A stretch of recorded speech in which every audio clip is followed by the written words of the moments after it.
Assalamualaikum warahmatullahi wabarakatuh. Selamat sore pemirsa. Apa kabar Anda pada sore hari ini? Mudah-mudahan dalam kondisi sehat walafiat tentunya. Ya, senang sekali saya Lisaida kembali hadir menjumpai Anda dalam program Dialog Kepri Gemilang pada hari ini. Dan pemirsa, pada sore hari ini kita akan mengangkat tema terkait tantangan dan peluang olahraga pencak silat. Nah, seperti apa? Tentunya saya tidak sendiri di sini karena kita akan berbincang bersama narasumber kita yang sangat luar biasa. Beliau adalah seorang pelatih dan juga tidak diragukan lagi prestasinya. Nah, kita akan perkenalkan terlebih dahulu. Beliau adalah Bang Ferry Firmansyah. Panggil Bang ya, nggak apa-apa ya, boleh ya. Bang Ferry Firmansyah selaku pelatih pencak silat ya Bang ya. Baik, salam olahraga. Salam pencak silat. Salam pencak silat, ada ya Pak salam Ada. sendiri, salam pencak silatnya? Salam pencak silat. Sama dengan salam olahraga atau? Hampir sama karena ini lebih spesifik ke pencak silat, jadi kita salam pencak silat. Salam pencak silat, oke, salam pencak silat. Pencak ya, silat. Baik, luar biasa sekali. Terima kasih Bang Ferry sudah hadir kembali di studio TVRI Kepulauan Riau. Jika kemarin ke sini mungkin ada prestasi yang disampaikan ya Bang Ferry. Nah, saat ini kita akan bahas terkait tantangan dan juga peluang olahraga pencak silat. Nah, kalau khususnya di Kepri sendiri, mungkin Bang Ferry bagaimana melihat dengan olahraga pencak silat sendiri kalau di Kepri? Mungkin kita awali dari situ terlebih dahulu. Silakan Bang Ferry. Oke, baik, terima kasih. Untuk di Kepri pencak silat lumayan bagus sebetulnya. Cuman mungkin perlu pembinaan lagi, perlu perhatian juga, support dari beberapa aspek pendukung, baik itu dari pemerintah, mungkin dari masyarakat juga. Mungkin insya Allah ke depan pencak silat di Provinsi Kepulauan Riau ini akan bisa up, mungkin tidak menutup kemungkinan akan menjadi kontingen yang sangat diperhitungkan ketika bertanding di kancah nasional ataupun internasional. Gitu. Biasanya kalau pencak silat ini mereka akan mengikuti pertandingan di mana saja nih Bang? Kalau untuk pencak silat ini biasanya? Ya, kalau untuk pertandingan pencak silat hampir sama dengan olahraga cabang olahraga lain ya sebetulnya. Dia ada yang multi event, ada yang open turnamen.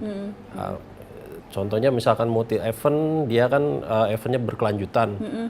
Dia dari tingkat kota, kabupaten, kemudian naik ke provinsi, itu ada Porprov, naik lagi ke wilayah, nanti Porwil, naik lagi ke nasional, PON gitu. Itu yang multi event ya. Kemudian yang open turnamen itu banyak juga, seperti yang kemarin sudah dilaksanakan ada. Yang baru-baru ini di Batam kita mengadakan open turnamen itu WJKC, Wasit Juri Cup 3. Kemudian ada juga IPSI Cup gitu. Tahun lalu ya Bang ya? Iya, tahun ini, yang WJKC tahun ini bulan Januari kemarin malah, baru-baru ini ya. Luar biasa. Jadi banyak sebetulnya event-event yang bisa digelar dari cabang olahraga pencak silat ini. Nah Bang, karena tadi kita berbicara terkait tantangan. Nah, tantangan untuk para atlet ya Bang ya, itu pencak silat sendiri itu bagaimana nih ke depannya? Mungkin dari perubahan transformasi dari mungkin yang tradisional terdahulu hingga ke zaman sekarang ini mungkin lebih ke digital, itu bagaimana ini Bang tantangannya? Baik, jadi perbedaan pencak silat yang dulu dan sekarang sebetulnya tidak terlalu signifikan. Mungkin kalau cuman yang membedakan itu anggapan atau image pencak silat di masyarakat umum yang awam tentang pencak silat. Silat itu mungkin hanya cuma nari gitu aja gitu kan. Bahasanya kan seperti itu biasanya yang awam itu. Ya kalau kita kategorikan mungkin hanya seni aja gitu kan, penampilan jurus gitu kan, yang seperti itu. Seni bela diri. Ya, jadi rasanya tuh mungkin tidak realistis gitu kan untuk di pertarungan di jalanan atau apa gitu kan. Padahal sebetulnya dari dulu itu pencak silat tuh ada yang namanya pencak silat olahraga, ada yang ke tradisi. Jadi ada macam-macamnya ya Pak? Iya, ada yang olahraga, ada yang tradisi. Kalau untuk olahraga, dia beberapa kategori juga yang itu yang dipertandingkan. Kemudian yang tradisi pun sekarang sudah mulai banyak dipertandingkan juga. Tapi kalau zaman dulu itu agak sulit dipertandingkan, lebih banyak ke menjaga apa namanya kearifan lokal lah. Jadi kalau dulu kan pencak silat itu kan macam-macam nih, dari Jawa Barat alirannya Cikalong, Cimande, kemudian Sabandar Karimadi gitu kan. Dari Sumatera Barat ada juga silet tuo, silet harimau gitu kan. Itu lebih ke tradisinya gitu. Karena Itu mereka dari gerakannya ya? iya, dari gerakannya. Jadi yang membedakan apa namanya pencak silat itu dari alirannya, aliran kemudian perguruannya. Nah, di situ kekayaan kita lah pencak silat itu. Makanya kenapa pencak silat harus dilestarikan, karena itu identitas kita sebagai warga negara Indonesia. Kita harus melestarikan pencak silat ini. Kemudian untuk mengimbangi dengan perkembangan zaman gitu, maka pencak silat ini diadakanlah turnamen gitu kan, dengan beberapa rules atau aturan yang diberlakukan oleh PBIPSI gitu. Jadi pencak silat ini di bawah naungan Ikatan Pencak Silat. Itu pusatnya ada di Jakarta gitu. Di Jakarta. Nah, peluang bagi mereka para atlet untuk bisa mengikuti turnamen itu seberapa besar sih untuk atlet pencak silat itu sendiri itu, Pak? Untuk bisa mengikuti pertandingan pencak silat atau turnamen pencak silat itu, yang pertama kita harus diwadahi oleh perguruan. Perguruan yang pertama, kita di bawah perguruan mana gitu kan. Kemudian nanti ketika ada event kita bisa mewakili nama perguruan itu. Yang jelas di perguruan kita latihan dulu gitu kan. Untuk adik-adik yang pemula mungkin latihan, nanti akan dibimbing oleh tim pelatih yang memang paham ya bagaimana mendidik anak-anak ini supaya bisa jadi atlet gitu. Jadi acuannya mungkin yang mana potensi untuk jadi atlet, ada juga yang memang sekedar latihan aja untuk bela diri misalkan, untuk kesehatan, karena banyak juga manfaat dari latihan pencak silat ini, bukan hanya bisa fight, bisa tarung, bukan hanya Gaya-gayaan aja sehat, gaya-gayaan, tapi pembentukan karakter juga itu sangat penting dalam pencak silat.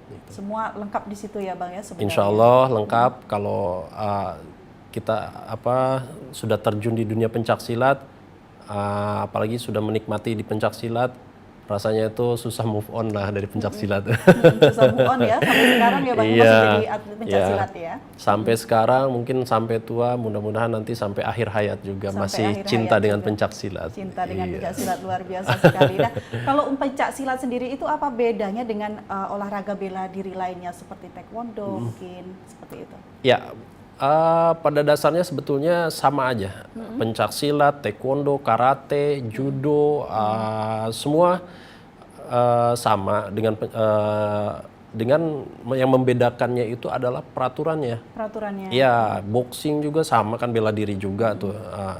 Jadi kalau di pencak silat ini aturannya itu tidak boleh menyerang leher ke atas dan kemaluan gitu kan. Selebihnya boleh diserang. Nah, itu yang membedakan dengan bela diri lain. Karate boleh menyerang atas gitu kan. Boxing dia hanya boleh mukul bagian wajah, terus body kan. Kaki nggak boleh atau ini. Nah, jadi yang membedakan adalah peraturan sih sebenarnya. Jadi kalau poinnya sama. Jadi kita di mana kita mencari poin angka sebanyak-banyaknya, dan disitulah nanti menjadi seorang pemenangnya gitu. Iya. Nah, kalau untuk generasi sekarang ini, bagaimana minat mereka untuk ikut olahraga pencak silat itu sendiri? Mungkin tidak semuanya, atau di sekitar Bang Ferry tinggal sendiri seperti apa? Ya, kalau untuk di lingkungan saya sih sebetulnya mungkin pencak silat salah satu pilihan yang lebih favorit ya. Lebih favorit. Ada juga karate di sana tuh di perumahan tuh. Tapi alhamdulillah dengan metode mungkin yang kita terapkan dalam latihan supaya tidak membosankan, seperti apa sih gitu latihannya. Jadi kita combine gitu. Kemudian kita melatihnya itu menyesuaikan dengan jenjang usia gitu. Kalau masih anak-anak kita tidak terlalu dipush untuk ini, tapi diselingi dengan permainan. Kemudian kalau yang sudah apa namanya tingkatannya sudah expert, nah itu baru kita push dari segi fisik, mental, kemudian teknik, strategi dalam pertandingan atau bertarung gitu. Jadi kita sesuaikan dengan porsinya gitu.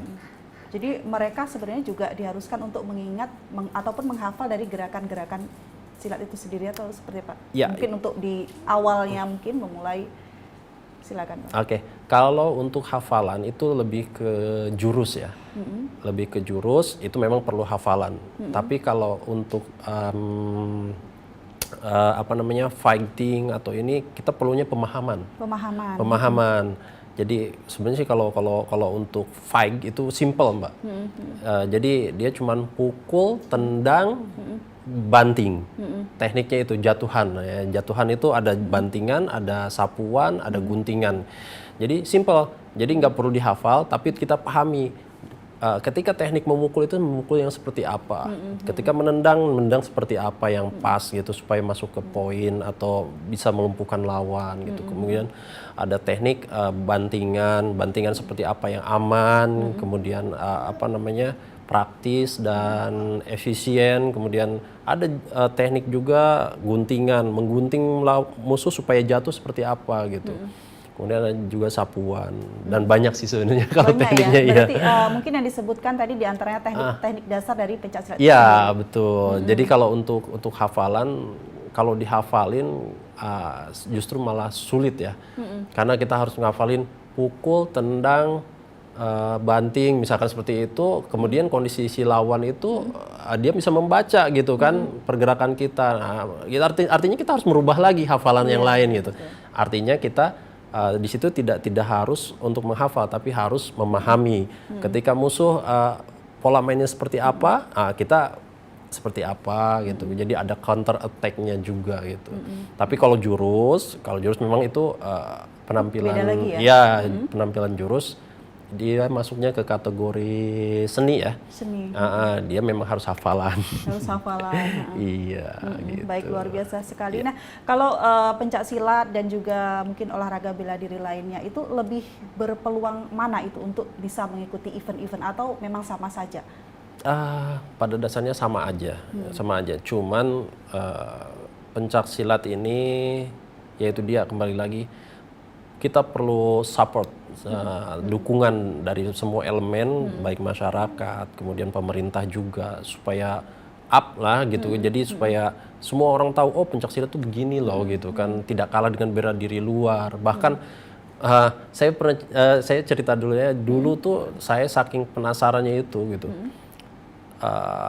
Saya pengen sparring sama yang olahraga lain gitu, sama bela diri lain. Iya, itu sering gitu ya. Iya, dulu waktu masih di Batam dulu, kemudian waktu saya dulu masih di Cilegon dulu, ada teman-teman yang karate, taekwondo, yuk kita sparring persahabatan lah gitu kan. Alhamdulillah kita tidak kalah loh sebenarnya, dari power kita nendang, power kita mukul, kita tidak kalah. Bahkan sempat kemarin itu kita di Batu Lima tuh di As Dojo. Batu Lima sini? Iya. Anak saya Devi itu ikut MMA.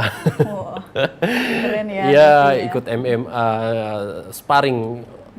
Dan kita nggak kalah loh dengan bela diri luar, Muay Thai, kickboxing. Kita bisa ngimbanginnya. Cuman kita terkendala itu karena aturan. Karena kita aturannya kan tidak boleh menyerang leher ke atas, artinya nggak boleh nyerang ke wajah gitu kan.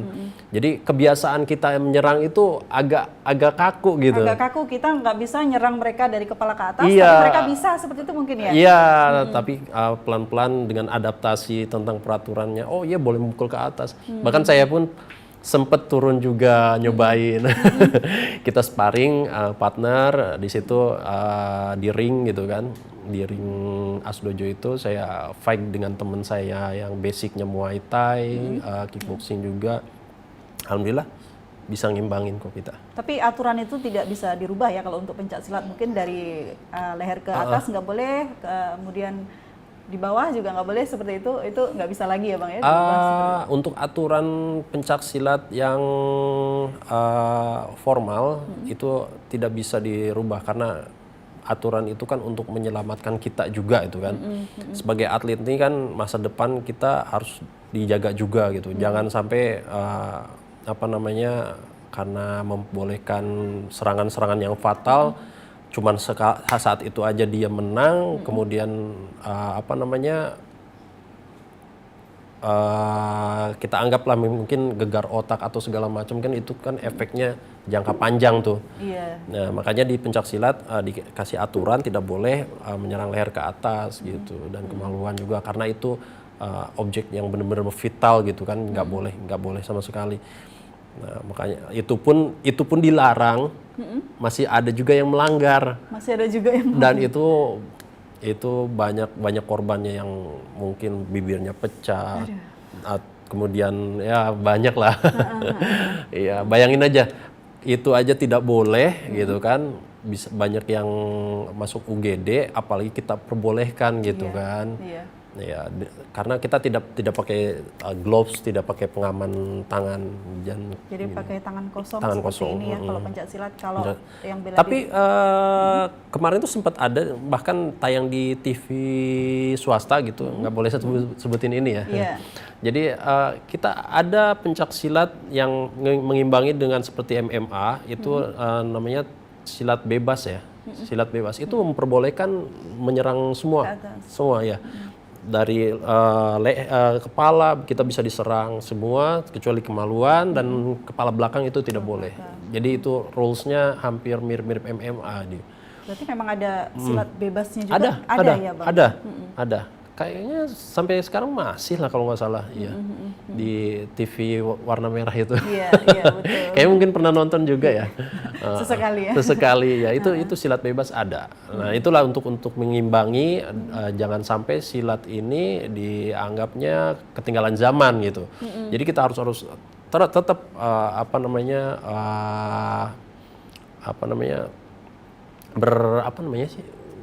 tuh lupa. Tetap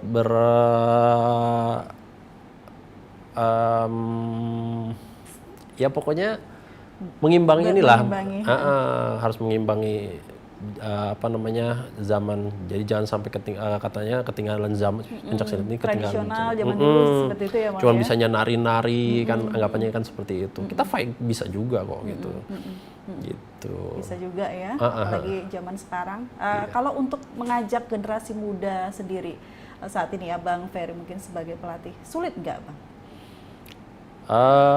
Sebetulnya agak sulit karena generasi sekarang ini lebih suka di zona nyaman. Di zona nyaman. Karena sekarang ini lebih nyaman di sini ya. Mereka mungkin pencak silat di layar gadget kali ya Bang. Sekarang ini kan anak-anak nih lebih ke gadget ya, lebih ke gadget, ke handphonenya gitu. Jadi untuk bergerak tuh agak susah gitu. Jadi itulah kadang tantangan kita. Bahkan orang tua yang sekarang tuh yang lebih memaksa tuh orang tua malah. Orang tua. Iya. Jadi ingin anaknya untuk berlatih silat. Betul. Seperti ya, Bang. Jadi malah banyak anak-anak yang diantar sama orang tuanya. Jadi lebih ke keinginan orang tua malah sekarang tuh. Jadi supaya anak-anaknya tuh lepas dari gadget. Mereka biar bergerak kan. Kalau bergerak kan artinya si motorik anak tuh kan jalan gitu kan. Jadinya sehat, berkeringat itu kan. Nah, justru itulah tantangannya sekarang tuh, tantangannya kita dengan perkembangan teknologi ini ya kita harus pandai-pandai untuk mengajak anak-anak atau kaum muda untuk bergerak supaya sehat itu. Intinya poinnya sehat dulu deh, sehat nanti bonusnya itu banyak, bisa bela diri, kemudian bisa berprestasi. Kemudian karakter kita pun yang tadinya mungkin cengeng atau minder, nggak pedean. Banyak tuh anak-anak yang latihan sama saya awalnya dia minder tuh, nggak bisa. Ya, pokoknya ketika ini akhirnya mereka jadi ngerasa ada kepercayaan diri gitu. Kemudian yang tadinya malas ketika latihan kan capek nih gitu kan, ketika di rumah disuruh angkat beban atau ini sama orang tuanya tuh jadi mau dia Jadi gitu mau, kan. karena Iya, ini sekalian latihan ya, sekalian Bang, ya? latihan angkat beban gitu. Iya. Berarti memang bagus juga untuk anak muda, tapi sulit dalam kita mengajak karena perkembangan zaman yang saat ini mereka Betul. berada di zona nyaman seperti Zona itu. nyaman Itu sekali. tantangan bagi kita semua Ya. mungkin ya, bagi Betul. pelatih juga. Nah, Betul. ketika mereka sudah tadi seperti disampaikan mereka ada yang diantarkan oleh orang tuanya. Nah, bagaimana mereka anak-anak itu yang udah diantarkan orang tuanya, terus Bang Ferry sebagai pelatih menghadapi mereka yang mungkin bukan keinginan anak itu sendiri, itu bagaimana Bang Ferry ngadepinnya? Ya, jadi step by step ya. Jadi kita harus pelan-pelan juga sama anak-anak itu, jangan langsung dikasih materi latihan yang full gitu. Jadi pertama-tama ya kita ini dulu, apalagi kalau usianya masih usia dini gitu kan. Kita rayu dulu lah, paling tidak yuk tengok abang itu nendangnya bagus loh gini. Kita kasih contoh dulu gitu kan. Kemudian kita ini selingi dengan yang sifatnya seperti permainan gitu. Misalkan kita dengan permainan lompat atau permainan lari-lari gitu kan. Itu kan melatih juga otot-otot mereka supaya tanpa mereka sadari itu jadi gitu otot-otot itu. Dan mereka anak-anak yang usia dini mereka rata-rata suka main lompat Mas Ian ya Bang. Iya. Jadi masuk dari situ Iya, terlebih dahulu. betul. Baik, kita tahan sebentar, nanti kita Siap. lanjutkan kembali. Baik. Pemirsa tetaplah bersama kami di Dialog Kepri Gemilang. Kami akan segera kembali usai jeda iklan berikut.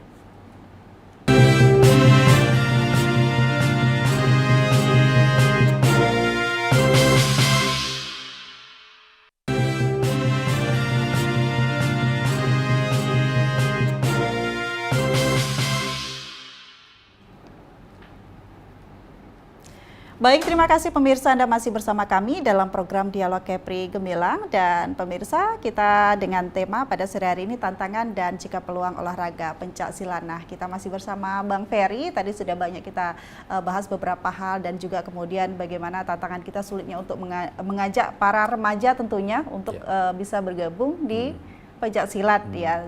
Namun tidak putus asa di situ karena kita masih berupaya bagaimana mengajak anak muda itu untuk bisa bergabung di pencak silat karena tentunya banyak sekali manfaatnya di situ ya. Nah, biasanya Bang untuk ikut olahraga pencak silat itu sendiri dimulai dari umur berapa efektifnya itu Bang sebenarnya? Ya. Baik, kalau untuk usia sebetulnya tidak ada batasan usia ya. Cuman idealnya ada bahkan di tempat latihan kami itu ada yang 5 tahun usianya. 5 tahun sudah masuk ya? Sudah bisa masuk. Bahkan di pertandingan pun usia 5 tahun tuh ada pertandingannya. Dia kategorinya usia dini 1. Usia dini 1. Iya, usia dini 1. Jadi sudah ada pertandingannya untuk anak yang umur 5 tahun. Jadi kemudian nanti kan jenjangnya usia dini 1, 5 sampai 8 tahun, usia dini 2, 8 sampai 11 tahun kalau nggak salah. Kemudian naik lagi pra-remaja. Itu pra-remaja sampai dari SMP sampai SMP ya. Kemudian remaja itu SMA. Kemudian baru senior atau dewasa. Dewasa itu ya di 17 sampai 35 ya kalau nggak salah. 35 iya. Kurang lebih itu. Kemudian nanti itu ada jenjang lagi yang kategori master. Master itu yang sudah itu di buyutnya kali ya? Ya, di 35 sampai tidak terbatas, selagi masih kuat ya Bang. Selagi masih bisa kuat nendang, selagi bisa mukul gitu kan. Jadi diperbolehkan gitu. Diperbolehkan di situ ya. Di situ. Tapi rata-rata di tempat Bang Ferry ini kan juga sebagai pelatih ya pemirsa. Nah, di situ rata-rata di usia berapa nih Bang? Atau mungkin saat ini ada berapa murid yang ikut berlatih silat? Ya, untuk saat ini kurang lebih sekitar 40-an lah, sekitar 40 sampai 50 orang. Itu lebih ke rata-rata di usia dini, pra-remaja sampai remaja. Dewasanya juga ada, cuman lebih banyaknya di usia dini dan pra-remaja.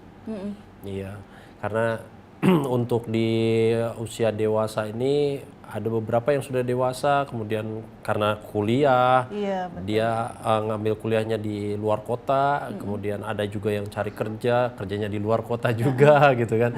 Kalau sudah dewasa ini kompleks, jadi banyak yang mungkin ke kegiatan yang lain juga di luar, jadi agak susah untuk memanage latihan rutin lagi sama kita gitu. Jadi lebih banyak ke masih ya usia-usia pelajar gitu. Jadi rata-rata masih memang di usia pelajar ya, Ya. karena mereka yang sudah dewasa, mereka tentu memikirkan bagaimana kehidupan mereka sendiri ke depan ya. Iya, dan itu yang saya rasakan juga dulu. Iya, luar biasa. Ketika sudah masuk ke jenjang dewasa itu, waduh saya mau jadi apa ini. Pikiran kita udah beda lagi ya Bang Iya. ya. Tapi lain cerita kalau seandainya pencak silat ini bisa jadi profesi, Mbak Lisa. Jadi katakanlah ketika jadi atlet mungkin dapat support dari pemerintah, dapat gaji atau segala macam gitu. Mungkin anak-anak ini bisa fokus. Bisa fokus. Iya, bisa fokus. Artinya dia tidak memikirkan lagi harus cari penghasilan gitu kan, harus cari pekerjaan. Karena mereka ketika fokus di atlet, kalau dengan kondisi sekarang mereka juga butuh kehidupan mereka seperti apa, mereka juga punya keluarga seperti itu ya Bang ya. Mereka kan memikirkan juga ketika sudah masuk ke dewasa, saya harus berkeluarga loh gitu kan. Saya harus berkeluarga artinya saya harus menghidupi beberapa jiwa lagi selain diri saya gitu kan. Dan itu yang saya harapkan mungkin dari pemerintah bisa dipikirkan lah gitu kan untuk kedepannya. Atlet-atlet yang berprestasi di Kepri ini sebenarnya banyak. Banyak ya Bang ya. Banyak sekali sebenarnya. Cuman itu banyak yang terkendala seperti hal-hal seperti itu juga gitu kan. Saya bicara tentang SDM di Kepri ini ya. Sebetulnya SDM Kepri ini banyak yang bagus-bagus untuk jadi atlet nasional bahkan ke internasional. Betul. Kenapa saya bilang gitu? Karena secara alami mereka ini sudah terdidik dengan Mental. lingkungan di Kepri ini dengan kepulauan yang mungkin biasa naik turun pompong, kemudian berenang di laut gitu kan. Dan dengan seperti itu kan mereka sudah jadi nih otot alamnya gitu. Tinggal kita bentuk nih anak-anak pulau-pulau ini, anak-anak Kepri ini gitu kan. Tinggal bentuk, kasih pembinaan yang bagus gitu. Kita kasih support, tunjangan apa segala macam, gaji mereka. Wah, apa nggak hebat itu anak-anak Kepri itu. Sebenarnya nanti. ya kalau Iya. ada perhatian. Tapi sejauh ini perhatian dari pemerintah setempat masih seperti yang dibicarakan lalu juga ya Bang? Iya, Atau iya. bagaimana? Masih. Sebenarnya pengennya seperti apa kalau menurut Bang Ferry sebagai atlet ya, bisa dibilang pencak silat mantan ini? atlet saya dulu Mantan atlet. sempat jadi atlet Riau, kemudian di DKI pun saya pernah turun, kemudian di Banten saya pernah turun juga. Yang saya rasakan selama jadi atlet itu memang ya begitulah, makanya pindah sana pindah sini gitu kan. Kita cari bukan kita nggak mau memperkuat daerah sendiri ya, karena kita ya pengen juga cari penghidupan yang layak gitu kan, masa depan yang cerah sebagai atlet itu seperti apa. Akhirnya ketika terpecah konsentrasi kita harus memikirkan kehidupan kita, belum di sisi lain kita harus latihan gitu kan, belum polemik permasalahan-permasalahan yang lain gitu kan. Nah itu yang bikin atlet-atlet kita itu tidak fokus gitu. Coba bayangkan kalau seandainya atlet itu fokus gitu. Fokus, pasti lebih baik ya Tuh, Bang. Ya? yang baru seperti itu tuh yang saya lihat itu di Jabar sama DKI. Mungkin Jateng, Jatim juga hampir sama di daerah sana itu atlet-atlet itu kesejahteraannya benar-benar diperhatikan. Baru-baru ini kemarin ada pertandingan silat Nusantara nih, kita mengadakan di Tanjung Pinang. Itu ada tim dari Sumatera Utara ikut berpartisipasi di situ. Kemudian ada Singapura, Malaysia, kan ada juga ya internasional itu waktu kemarin di gedung daerah itu. Iya. Itu kita sharing-sharing sama tim Sumut ya, karena mereka bakalan jadi tuan rumah untuk PON nanti. Mereka itu atletnya itu dibikin seleksi ketat betul. dibikin seleksi ketat. Mana yang memang masuk tim itu mereka digaji. Digajinya nominalnya lumayan, jadi mereka nggak mikir apa-apa lagi. Mereka cukup latihan aja. Cukup fokus di situ Fokus latihan mereka, aja ya. gitu kan. Kesejahteraan mereka ada gitu. Dan terbukti kualitas atlet Sumut itu keren, Mbak. Luar biasa. Bagus-bagus. Sampai tim Singapura aja, tim yang memang udah oke, udah ini gitu kan. Itu sulit untuk menaklukkan tim Sumut itu ya. Berarti peluang di sana lebih besar ya Bang ya? Ya. Karena perhatian dari pemerintah setempat juga ya. Mungkin di sini mudah-mudahan PR juga lah mudah-mudahan nanti di ya. Kepri entah mungkin dianggarkan tahun 2025-nya mungkin kan dengan mana tahu dengan menonton seperti ini adalah mungkin perubahannya nanti gitu kan. Ya itu harapan kami. Dianggarkan terus ya Bang ya, biar Iya. para atlet mungkin khususnya di Kepri semangat terus ya, apapun itu olahraganya. Betul. Mungkin Ya, yang kita dan bahas kali ini kebetulan pencaksilat ya Bang ya. Pencaksilat dan ya harapan kami sih sebagai cabur pencaksilat gitu. Mudah-mudahan tidak ada penganaktirian gitu antara cabur silat dengan cabur yang lainnya. Bahkan ada beberapa cabur yang memang sebenarnya tidak diunggulkan tapi wah gitu. Sayang padahal memperebutkan cuma satu medali emas satu aja gitu kan untuk di PON atau di mana gitu. Itu biayanya mungkin bisa lebih mahal daripada operasionalnya, lebih mahal daripada pencaksilat gitu. Padahal pencaksilat itu kan banyak kategori nih. Kalau untuk mendulang emas itu mungkin bisa jadi harapan sebetulnya. Banyak gitu kan. kesempatannya juga di situ. Banyak ya, kesempatan Bang. untuk menjadi Kepri itu juara umum gitu kan. Misalkan di PON atau di Porwil nanti gitu kan. Tinggal kita kembangkan aja, kita bina betul-betul gitu, seleksi yang terbaik di Kepri ini gitu.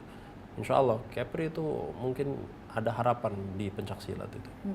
Luar biasa ya, termasuk Bang Ferry nih yang sampai saat ini masih menjadi pelatih ya, seperti itu ya Bang. Kebetulan saya juga saat ini turun di wasit juri juga. Wasit juri juga. Jadi saya melatih di perguruan, kemudian ketika ada event saya turun di wasit juri juga, wasit juri daerah. Ya, gitu. Baik, luar biasa sekali. Nah kalau untuk anak didik di tempat Bang Ferry perguruan sendiri itu, apakah mereka juga sudah pernah ikut event dan mereka juga berprestasi di situ, Pak? Ya, di kita hampir semua sudah merasakan event lah, tapi beberapa ya yang sudah layak turun gitu kan. Tapi mayoritas sudah merasakan turun tanding. Ada juga beberapa yang sudah lolos ke Porprov kemarin itu. Kemudian yang terakhir kemarin Devi ya, itu sampai ke juara nasional malah gitu kan. Emas ya dapat. Emas, juara nasional, juara satu-satunya gitu kan.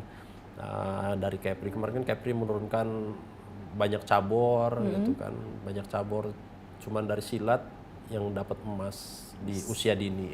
Luar biasa. Dan ada satu lagi sebenarnya di pencaksilat itu di usia di kategori praremaja, dia dari Bintan ya, itu sama nasibnya seperti Devi juga ya begitu. Cuman cukup sekian dan terima kasih aja. Baik ya, luar biasa. Mudah-mudahan tidak patah semangat di situ ya Bang ya, karena tantangan kita ke depan juga makin besar tentunya. Yang penting kita tanamkan ke pribadi mereka aja. Masih semangat kita, Masih Mbak. semangat. Baik, luar biasa. Pemirsa kita tahan sebentar ya Bang Ferry, kita akan kembali usai jeda iklan berikut. Tetaplah bersama kami.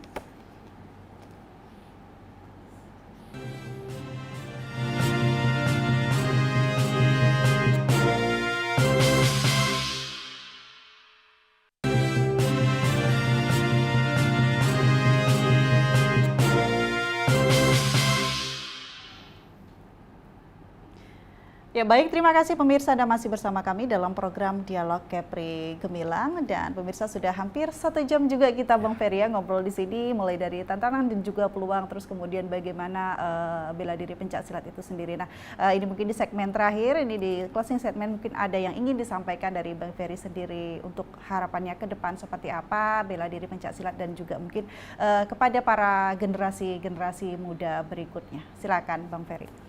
Ya. terima kasih. Untuk harapan sebetulnya sama semua. Mungkin punya harapan cabang olahraga pencaksilat ini makin maju. Cuman tinggal kembali lagi bagaimana memajukan pencaksilat ini gitu. Ya tentunya tidak bisa saya sendiri yang memajukan, kemudian hanya kelompok pencaksilat saja yang memajukan. Semua aspek harus bisa memajukan semua. Dari sisi masyarakat, kemudian pemerintahan gitu kan, kemudian si pelaku pencaksilat juga. Kita harus jaga juga pencaksilat ini jangan sampai image di masyarakat silat ini apa namanya ya terkesannya urakan, kemudian tidak beretika gitu kan. Kita tunjukkanlah sebagai insan pencaksilat kalau pencaksilat ini adalah olahraga bela diri yang santun, yang membentuk karakter gitu. Pembentukan karakter yang baik untuk generasi muda ini itu. Ya, itu kemudian untuk para generasi muda mungkin yang belum pernah belajar pencaksilat, try lah gitu. Coba dulu masuk apa namanya join dulu. Kasih tahu dulu apa nikmatnya ikut pencaksilat. Baru nanti bisa menikmati gitu silat itu seperti apa. Bahkan kalau lama nggak latihan itu kita akan rindu dengan yang namanya capek, kita rindu dengan yang namanya pegel-pegel, kita rindu dengan sakit gitu kan. Misalkan kayak sparring nih kan, sparring itu kan full body contact, itu mungkin ada beradu kaki, beradu tangan gitu, itu ada bengkak-bengkak bekasnya, itu tuh nikmat banget, indah bener. Jadi kayak seolah aduh kapan lagi ya aku harus mungkin ada lebam nggak sengaja ketonjok temen ya. Saya dulu tuh ketonjok ke temen gitu kan, lebam di sini di mata gitu kan, padahal nggak sengaja tuh. Saya bahkan pamer sama temen-temen tuh gitu. Banget itu ya, iya. sakit ya Bang. Kenapa itu? Oh latihan silat itu. Coba kalau seandainya kita naik sepeda jatuh prak gitu kan, patah, ada yang patah kan dari naik sepeda, ada yang lebam, ada yang garet, misalkan luka-luka. Itu kenapa bisa kayak gitu? Jatuh dari sepeda kan nggak keren ya. keren gitu. Tapi kalau dari silat itu kan, itu kenapa tuh lebam, itu apa namanya luka apa segala macam. Oh aku latihan silat gitu kan. Oh kelihatannya gentle gitu rasanya tuh gitu. Iya. Jadi untuk kaum muda try dulu ya, join with us, pokoknya nanti kalian bakalan menikmati indahnya pencaksilat. Gitu. Bisa lebih mengontrol emosi juga betul, sebenarnya ya Bang. Pembentukan karakter, kita tahu kapan kita menahan emosi, kapan kita meluapkan emosi pada tempatnya tapi ya. Jadi itu bisa jadi penyaluran juga saat kita mungkin lagi lagi emosi yang nggak ke kontrol, nggak tersalurkan. Nah di situ mungkin bisa kita salurkan di situ dengan cara mungkin latihan nendang pecing sekenceng-kencengnya, mukul kita sekenceng-kencengnya ke pecing, ke samsak, ke body gitu kan. Nah di situ kita terlampiaskan, akhirnya selesai itu udah gitu kan, relax lagi badan kita tuh gitu.